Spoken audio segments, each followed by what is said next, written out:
Welcome to smart education X Y Z. आज हम कक्षा 9 की गणित की जो वर्कबुक है उसका कार्यपत्रक 14, 15 और 16 को हल करेंगे। चलो बच्चों स्टार्ट करते हैं आज की वीडियो। आज का जो हमारा प्रश्नावली नंबर क्या है, 2 है, यानी बहुपद है। बहुपद की घात और बहुपद का शून्यांक क्या होता है इसके बारे में देखेंगे। सबसे पहले परिभाषा है बहुपद, वे बीजीय व्यंजक जिनमें प्रत्येक चर पद की घात सदैव एक पूर्ण वर्ग संख्या हो। पूर्ण संख्या का मतलब क्या हो गया बच्चों, जिसके अंदर 0 से लगाकर अनंत तक की संख्या हो, यानी उसके अंदर माइनस की संख्या नहीं होती है, यानी पूर्ण संख्या ही होनी चाहिए। वो क्या कहलाता है, हमारा बहुपद कहलाता है। यहाँ पर देखो x की घात कितनी है, 1 है, एक पूर्ण संख्या है। यहाँ पे x की घात कितनी है, 3 है। यहाँ पर x की घात 1 है, 1 और 3 भी क्या है हमारी, ये एक पूर्ण संख्या है, तो ये हमारा क्या कहलाएगा, बहुपद कहलाएगा। बहुपद की घात, बहुपद में चर पद की अधिकतम घात बहुपद की घात कहलाती है, यानी जो x का अधिकतम मान होगा, जो भी चर दे रखा है वो उसकी घात कहलाती है। जैसे 4x³ प्लस 3x प्लस का 2 है, इसकी अधिकतम घात कितनी है, यहाँ पे x की अधिकतम घात 3 है, यानी अधिकतम घात 3 है, तो बहुपद की घात क्या हो जाएगी, यहाँ पर 3 हो जाएगी। जो भी चर की अधिकतम घात होगी वही हमारी बहुपद की घात कहलाती है। अगला है शून्यांक, बहुपद में चर राशि का वह मान जिसे बहुपद में रखने पर बहुपद का मान शून्य हो जाता है, बहुपद का शून्यांक कहलाता है। यानी अगर कोई भी मान दे रखा है उसको बराबर 0 कर दो तो हमें किसका मान मिल जाएगा, बहुपद का शून्यांक का मान मिल जाएगा। जैसे बहुपद 3x प्लस 2 में चर x है, उसके स्थान पर अगर मैं माइनस का 2/3 रखूं और वो किसके बराबर आ जाए, 0 के, तो हमारा क्या कहलाता है, वो बहुपद का शून्यांक कहलाता है। चलो इनको और आसानी से सवालों के माध्यम से समझने का प्रयास करते हैं बच्चों। पहला सवाल है, निम्न में से कौन सा एक बहुपद नहीं है। तो देखो यहाँ पर x है ही नहीं, छोड़ो इसको। यहाँ पे x की घात कितनी, 1 है, यानी कौन सी संख्या हो गई है, x की पावर 1, एक हमारी पूर्ण संख्या है। यहाँ पे x का मान कितना है, 1 है, ये भी एक पूर्ण संख्या है। लेकिन देखो यहाँ पर एक लिखा हुआ कि 3x² 1/x/2, तो हम इसको क्या लिखेंगे, ये जो x नीचे है ऊपर आएगा तो किसकी पावर हो जाएगी, इसकी पावर माइनस हो जाएगी। लेकिन माइनस एक क्या है, हमारी एक पूर्णांक संख्या, पूर्ण संख्या नहीं है, तो ये क्या हो जाएगा, हमारा बहुपद नहीं है। नीचे दिए गए प्रत्येक बहुपद की घात बतानी है। तो यहाँ पर देखो x की घात कितनी है, यहाँ पर मैक्सिमम 3 है, तो इसका उत्तर कितना होगा, 3 होगा। यहाँ चर है ही नहीं, इसकी पावर कितनी हो जाएगी, यहाँ पर 0 हो जाएगी। x प्लस 4 का शून्यांक ज्ञात कीजिए, तो हम क्या करेंगे, x प्लस 4 बराबर क्या हो गया, 0, तो x बराबर क्या हो जाएगा, ये जो 4 है उधर जाएगा, किसका हो जाएगा, माइनस का, तो हमारा आंसर क्या होगा, -4 होगा। अगला सवाल देखें कि ax प्लस d है, इसका शून्यांक ज्ञात करना, यानी बराबर में क्या कर दो, 0, तो ax d का मान उधर जाएगा, किसका हो जाएगा, माइनस का हो जाएगा। x की वैल्यू निकालनी है तो a अभी किसमें, गुणा में, किसमें चला जाएगा, भाग में, यानी x का मान क्या हो जाएगा, माइनस का d/a हो जाएगा।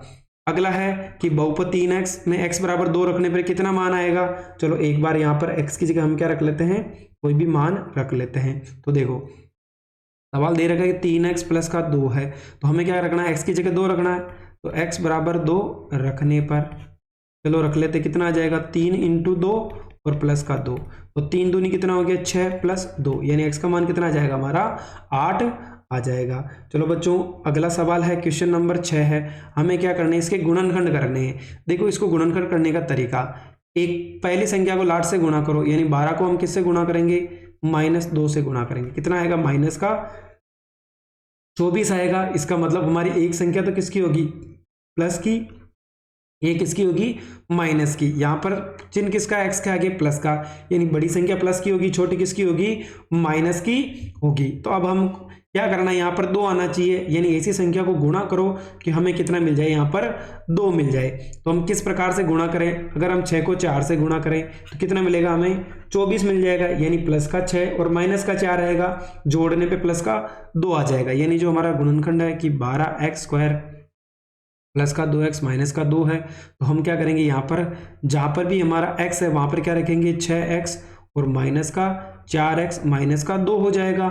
तो देखो 6 को 4 से गुणा करो, कितना आएगा, 24, और x का क्या हो जाएगा, x² हो जाएगा, प्लस माइनस माइनस हो जाएगा, दोनों में से दो संख्या कॉमन ले लो, 6 और 12 है, क्या कॉमन आएगा, 6। देखो कॉमन का तरीका होता है 6 और 12 है, इनका क्या निकाल लो, हम एचसीएफ निकाल लें, यानी ऐसी संख्या का भाग जो दोनों में जा रहा हो, 2 का भाग दोनों में जा रहा है, दे देंगे फिर 6 और 3 में किसका भाग जाता है 3 का, 3 दूनी 6, 3 एकम 3, तो कितना आ जाएगा 3 दूनी 6 कॉमन और एक एक्स कॉमन आ जाएगा, तो क्या बच जाएगा 2x प्लस का हमारा 1 बच जाएगा, इधर माइनस का 2 कॉमन ले लेंगे तो क्या बच जाएगा 2x प्लस का 1 बच जाएगा, तो 2x प्लस का 1 कॉमन आ जाएगा, तो क्या बच जाएगा 6x माइनस का 2, ये क्या होगा हमारा गुणनखंड होगा।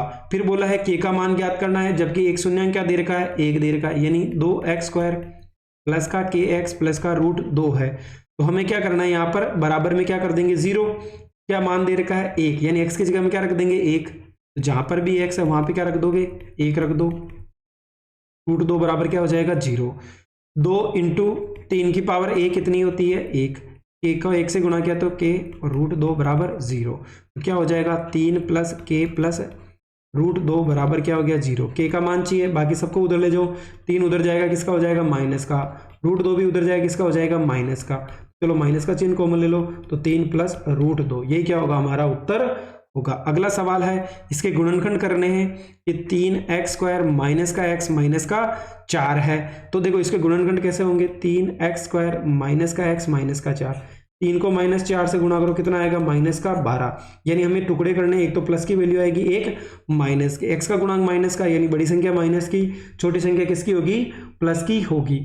अब हमारे पास जो 12 आया उसके टुकड़े कर लो, क्या होगा, जो अगर हम 12 के टुकड़े करें तो क्या होगा 2 इंटू 2 इंटू 3 होगा, इन 3 दूनी 6 6 दूनी 12, अगर हम माइनस का 4 और प्लस का 3 लूँ तो देखो 3x स्क्वायर प्लस का 3 माइनस का 4x हो जाएगा, दोनों में से क्या कॉमन ले लेंगे 3, तो क्या बच जाएगा दोनों में से यहाँ पे x और आएगा, यानी 3x कॉमन ले लेंगे, तो हमारे पास क्या बचेगा, चलो एक बार इसको सही कर लेते हैं, यहाँ पे 3x है तो 3x कॉमन ले लो, तो क्या बच जाएगा यहाँ पे x प्लस 1 बच जाएगा, यहाँ पर 4 कॉमन ले लो, क्या बच जाएगा x प्लस 1, तो x प्लस 1 दोनों में कॉमन आ जाएगा, तो अंदर क्या बच जाएगा 3x माइनस का 4 बच जाएगा। अगर आपको गुणनखंड की ये विधि समझ में नहीं आई हो तो आप हमारी प्लेलिस्ट में जाकर के वहाँ पर गुणनखंड कैसे निकाले जाते हैं वो एक बार समझ लेना, ताकि आपको कभी भी इसकी दिक्कत नहीं आएगी, प्लेलिस्ट में आपको इसका लिंक मिल जाएगा। अगला सवाल है क्वेश्चन नंबर 9, इसके अंदर हमें बोला है कि यहाँ पर एक बार तो p की जगह 0 रखना है, एक बार क्या रखना है -1। चलो दो सवाल कर लेते हैं। पहला हो गया px बराबर 2x क्यूब प्लस का x प्लस का 1, तो हम रखेंगे कि x बराबर 0 रखने पर एक बार क्या रखेंगे 0, तो क्या हो जाएगा p0 बराबर 2 इंटू 0 की पावर 3 0 प्लस 1, तो देखो 0 की पावर कितनी हो, क्या मिलेगा हमें 0 ही मिलेगा, 2 को 0 से गुणा करो 0 0 प्लस 0, इन सबको जोड़ो कितना मिलेगा 1, यानी p0 का मान कितना आ जाएगा 1 आ जाएगा।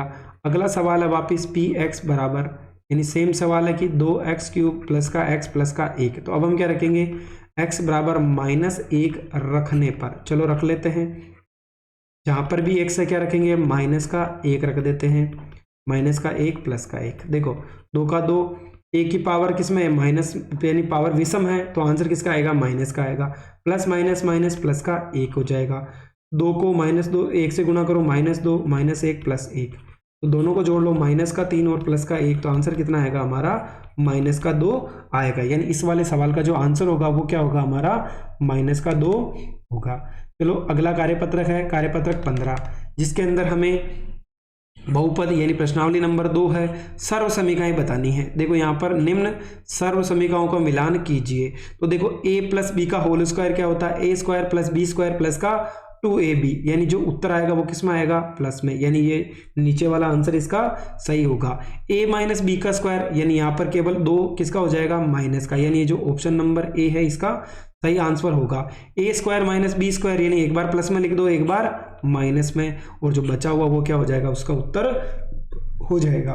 चलो अगला सवाल देखते हैं बच्चों, जिसके अंदर हमें बोला है रिक्त स्थानों की पूर्ति करनी है, हमें सूत्र बताना है x माइनस वाई का होल स्क्वायर, यानी पहले क्या होगा x का स्क्वायर माइनस का 2xy प्लस का y स्क्वायर, देखो एक बार प्लस में एक बार माइनस में, यानी एक बार x का स्क्वायर एक बार y का स्क्वायर हो जाएगा। यहाँ पे देखो प्लस में है तो क्या आ जाएगा p प्लस q का होल स्क्वायर आ जाएगा। अब देखो यहाँ पर क्या होगा x स्क्वायर हो जाएगा, उसके बाद हमें क्या करना है 3 प्लस 2 को लिख देंगे, 3 और 2 लिख देंगे, साथ ही क्या हो जाएगा 6 हो गया। 100 प्लस 2 का होल स्क्वायर, यानी एक बार हम क्या करेंगे 100 का स्क्वायर, फिर क्या करेंगे 100 इंटू क्या हो जाएगा 2 हो जाएगा, और लास्ट में हमारा 2 का स्क्वायर हो जाएगा। इन सर्व समीकरण के द्वारा ही हम इसको हल करने का प्रयास कर रहे हैं। अगला है 51 का स्क्वायर माइनस 49 का स्क्वायर। तो एक बार तो हमने किस में लिख दिया, इसको प्लस में लिख दिया, एक बार किस में लिख देंगे हम इसको माइनस में लिख देंगे। ठीक है, यही क्या होगा इसका उत्तर होगा a प्लस बी का स्क्वायर, ए स्क्वायर प्लस का 2b प्लस का बी स्क्वायर। यहाँ पर b अगर माइनस बी रखने पर स्थानांतरित सर्व समीकरण लिखिए, यानी यहाँ पर अगर हम करें कि b की जगह क्या रख दें हम माइनस बी रख दें, तो देखो a स्क्वायर प्लस जहाँ पर भी हमारा क्या है b है वहाँ पर माइनस बी रख दें।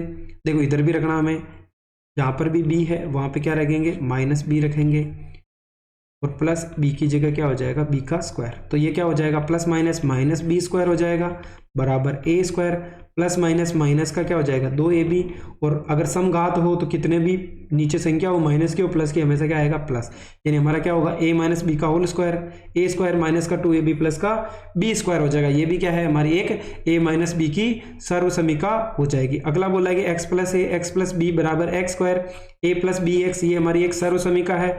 तो x की जगह तो हम क्या रख दें y रख दें, b की जगह हम क्या रख दें y, यानी x की जगह भी y रखना है और b की जगह भी y रखना है। तो x की जगह भी हमें क्या रखना है y रखना है, चलो रख लेते हैं y प्लस, और a की जगह a रहेगा, x की जगह हमें क्या रखना है y रखना है, b की जगह तो b रहेगा। ठीक है, जहां पर भी हमें क्या मिलेगा b उसकी जगह हमें क्या रखना है यहाँ पर y रखना है। चलो एक बार ये तो हमारा थोड़ा सा गलत हो गया। देखो सबसे पहले वापस देखते हैं क्या क्या चेंज करने थे हम को। एक बार इसको अच्छे से मिटा लेते हैं कितना आंसर आता है। देखो देखो जहां पर x था वहां पर भी y, जहां पर b था वहां पर भी y, तो x की जगह y, a की जगह a, x था वहां पर भी y, b की जगह भी क्या हो जाएगा y हो जाएगा, b की जगह भी y, और x की जगह भी क्या रखना है y रखना है बराबर x की जगह भी y स्क्वायर, a की जगह तो a और b की जगह क्या हो जाएगा y, x की जगह क्या हो जाएगा वापस y हो जाएगा बराबर a की जगह तो a और b की जगह क्या रखना हमें y रखना। अब गुणा कर लेते हैं, देखो x plus y plus a, और यहाँ पे क्या होगा y मिलके क्या हो जाएगा 2y हो जाएगा, ये हमारा y स्क्वायर हो जाएगा। देखो a और y है, इसको y से गुणा करो तो a y square a y होगा, साथ ही क्या हो जाएगा a y हो जाएगा। तो अगर हम इनको गुणा करें तो यही हमारा समीकरण होना चाहिए, और कोई वैल्यू दे रखी है, चलो एक बार लिख लो y प्लस a, ये क्या हो जाएगा 2y हो जाएगा। इधर अगर हम बात करें तो y स्क्वायर 2 बार है, ए वाई भी कितनी बार है 2ay हो जाएगा हमारा। ठीक है, अगर हम इसमें कुछ कॉमन लें तो कुछ कॉमन आ सकता है क्या हमारा, y तो दोनों तरफ है, y कॉमन ले लो और 2 कॉमन ले लो तो a प्लस वाई हो जाएगा। तो दोनों हमारा मान क्या आ जाएगा सेम आ जाएगा। चलो आगे और करते हैं, ये हमारा क्या है y प्लस a है, इधर क्या है 2y है। देखो दोनों में कॉमन है और y कॉमन है, तो हमारा क्या आ जाएगा a प्लस y आ जाएगा।